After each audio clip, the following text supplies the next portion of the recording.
Welcome, Dr. James Beckett, Sports Card Insights, another 11 questions. I successfully did it, kept it under 15 minutes, so I'm going to try one more here, and we'll see if I can make it fit. So thanks, sponsors. Topps, Panini, Upper Deck, Heritage Auctions, Huggins & Scott Auctions, Mike Stadium Sports Cards, Burbank Sports Cards, ComC.com, and Beckett Media, Beckett Grading, Beckett Authentication. Collectively, Collectivus. Thank you, everybody, for listening. These are your questions. Maybe some of you. I get questions and comments at the card shows in person, as well as through YouTube or through email or podcast comments and things like that. Keep them coming, drjamesbeckett@gmail.com. First is from John Keating, who's gotten a lot of action lately, but just a quick comment. He just said he thinks, based on the Rocky Colavito tribute that we did, he said, I'm pretty sure I've heard more people say Colavito was my dad's favorite player than any other player.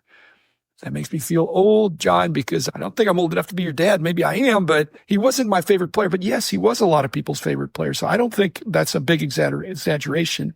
Now, possibly they were living in Italian neighborhoods, which was the case. Rocky was, what's not to like? He was a nice looking guy, power, super strong arm, very popular with the fans. Rest in peace. Thanks, John. And then from Ken mentioning that loss was tough for him because Colavito was his uncle's favorite player. Again, his uncle was the guy who helped him get started in collecting. And he says, collecting is part of my identity. So he's appropriating Rocky Colavito, which is great. I really think that most things in life, there's all these things about 6 degrees of separation. But for Ken, Rocky Colavito is 2 degrees of separation. It's not his favorite player, but it's his favorite uncle's favorite player. And so that's cool. And the closer you get to that passion, the better. So Rocky, very popular and very collectible. And number 3 from Larry Gitlin, appreciated my tribute to Bennett, our dog. And I think I got more comments either in email or on YouTube or in person and even at the show that people appreciate this. A lot of people have dogs. I haven't heard from the people with cats now that it's been revealed that, yes, we also have a cat, not held in as high esteem by me. I'm more of a dog person now, but it was a very commented episode, and I appreciate you all indulging me on that. I really tried to get some good sports card insights there, not just canine insights, but he was a very faithful dog. And yeah, just like Larry's saying, Bennett was with me when I was sorting cards, bidding on auctions, and was just faithfully there. Number 4 from High Speed Card Chase, Dave Zenzel. The Star Company is his thing, and I appreciate that. He's putting in a vote when I was talking about the design ingenuity that I didn't give them high marks for that. And he said the color matching borders for each team, I don't know if that was ahead of its time, but yes, that was an innovation. Now, they did it every year. That's the point. They didn't continue innovating, but to the extent that the color matching for teams, that's very in vogue now. So I agree, David, especially when you're mentioning you do a binder and you're flipping the pages and you can see that each team has their notable, the Celtics green, et cetera, et cetera. The problem with Star, again, was that you had to buy the team. So again, it begs for that. Basically, when you're looking at the team bags, you're seeing all the borders, all the edges are the same color. You never got a random pack with Star in those 83 to 86 years. That's the reason we had trouble with the Jordan, especially in those early years, is that Jordan wasn't really sold separately. They were sold as bags. And frankly, they weren't even sold as separate bags. In many cases, they were sold as groups of bags. In other words, you couldn't just say, hey, I'll take all your Bulls bags, or I'll take all your Rockets bags if you were Akeem, or I'll take all your Jazz bags because you wanted Stockton. If, in fact, that would have been the case, so you had to buy 5 teams from a lot of these distributors. You couldn't just buy one team. And number 5, following up just continuity from 80 Star Basketball, he enjoyed, and I enjoyed it too, and just was saying that how much he enjoyed our give and take, and that it invigorated me, which it did. It took me back to the simpler days that now have been complicated, and that's great. It's complicated because so many people care, and they care deeply, and they want to find the next thing, and anybody that got on the Star bandwagon early was well rewarded for that. But one comment, just again to clarify, he says he likes the Star design, and he's saying you have to realize that limited budgets mean that they maybe couldn't compete with the major manufacturers that had deeper pockets. And the only thing I want to say about that is that I don't know that it's always deeper pockets with design. We had a number of design directors and art directors and things like that in our magazine. And good design does not always cost more than bad design. Innovative, creative design. Somebody either has a special flair for it, and it doesn't cost extra. It's not extra ink. It's not extra cardboard. Just somebody's got a vision. So to me, it's based on the person. And the person, the designer of the star cards, might have been Robert Levin. I'm not so sure about that. At any rate, putting a good word for, we had some fabulous graphic design people that made our magazine look beautiful. And then we had some that weren't as good, and they got almost the same amount of money. Okay, number 6, this referring back to the very popular that Dave Slipka and I did episode about Alan Rose and a tribute after he passed away, but he's just a larger than life figure. And so this is from DG91, said, I met Mr. Mint in 1994 needed to liquidate some of his collection. He was very fair and always wondered what happened to those cards. He had a Sport Kings Thorpe, a 54-55 Topps hockey set, which would be great, 61 Fleur Chamberlain, the football All-American set. I'd never seen cards more mint than these, and he was astonished as well. In today's world, they would have commanded a hefty price, but this was 30 years ago. I was happy at the time with his offer. That is what most people say about Mr. Mint. That's why I don't have an axe to grind with Mr. Mint. He served an amazing purpose in the hobby.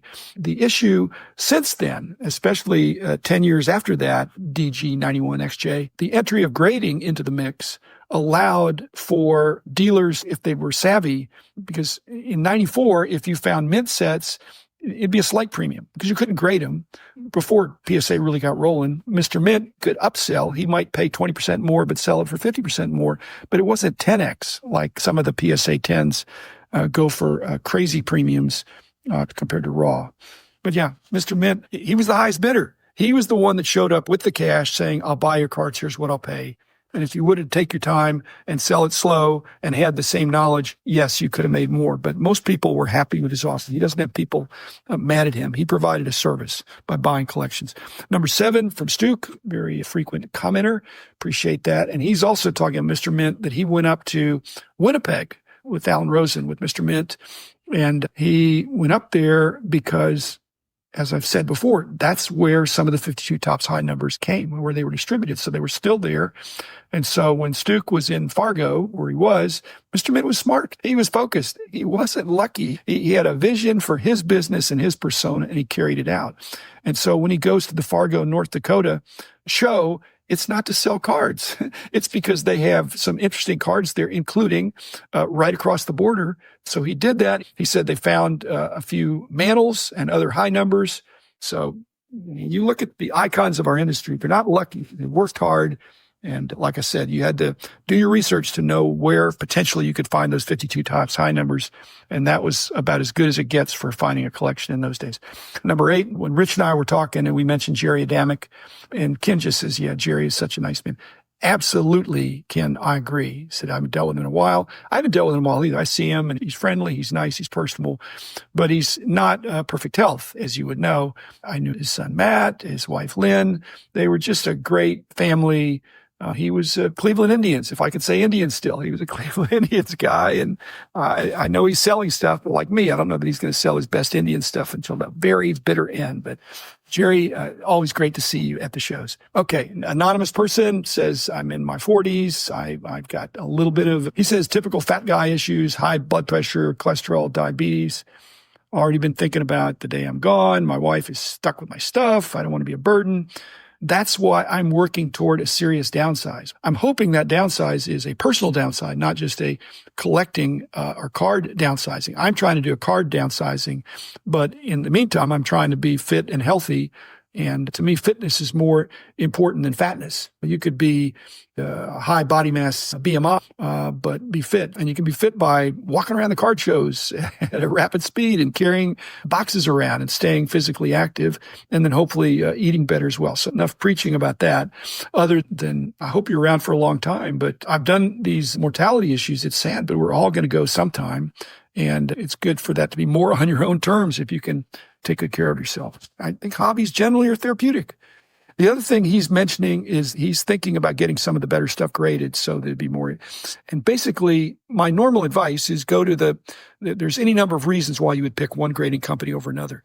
But as opposed to not grading at all, this is my point. It's better to get graded by any company than no company, as long as you're getting an accurate identification and a ballpark idea of one company's 8 might be another company's 7. But okay, next from Name Cardinal, who is a First Nations person, which is the Canadian version of Native American. It's from northern Alberta. And so I always appreciate getting contacted by interesting people with interesting backgrounds. And that situation, when Name was getting discouraged because of whatever, the ebb and flow of the hobby, decided to start a hockey card collection focusing on the rookie cards of Indigenous NHL players. I think that is terrific. And what that points out to me is that when you're doing, and background as a high school teacher, so the education element is important, but what you're doing when you become a team collector or some unifying concept, that frankly makes it museum worthy, because there may be some place where they'd like to have a display of all these NHL players. And again, the focus here is on the rookie card, which is another reason why Victor Roman's work is important. We ought to be in some agreement of what is the rookie card or a rookie card, so that this display can be relevant and accurate to show the history of the sport through the eyes of the Indigenous people, that there's more than you would think in the NHL, not just Eastern Europeans, but like I say, Native Americans or First Nations people. And then finally, ASMR people commenting about my episode with Chris Sewell, the dueling questions I had, which I enjoyed and people enjoyed it. And he is mentioning, he said, I hold some precious metal in my portfolio, because you frequently see ads where there are some windows of time where gold outperforms the S&P or the Dow. And he says that's usually not accurately reflected. It doesn't include the dividends and reinvesting the dividends, that generally stocks do better. So the conclusion that stocks are better than gold, but so are cards, because cards don't throw off any dividends, but they have a greater enjoyment. Gold is very fungible. You have an ounce of gold, an ounce of gold is an ounce of gold. You have a portfolio of cards. You've got to explain who do you have, what years, what attributes, things like that. So the psychic dividends and the enjoyment dividends that you get from cards is the reason why a lot of us collect. Finally, one last thing is, just like there's YouTubers that will try to convince you to buy gold and they'll adjust the data to pick that right time where gold outperformed, people are doing that with cards too. So be careful over a long period of time, but some people don't care about a long period of time. I love this player. I want to get that card, but get it because you love it. In fact, statistical analysis generally is what already happened. There was a window where Mickey Mantle outperformed everything. That doesn't mean he will in the future. Same thing with Willie Mays, Hank Aaron, Roberto Clemente, Jackie Robinson, for sure. There is a window, but what you need to know is what's going to happen to gold next year, what's going to happen to stocks next year, what's going to happen to not just cards in general, but the cards you have or the cards you want. So at any rate, thanks for the stimulating questions, and I'll be back again in a couple of days with either more questions or a guest or whatever comes. I'm very in doing this podcast, and I enjoy it more that way because I can respond as things come up. So thanks, and see you next time.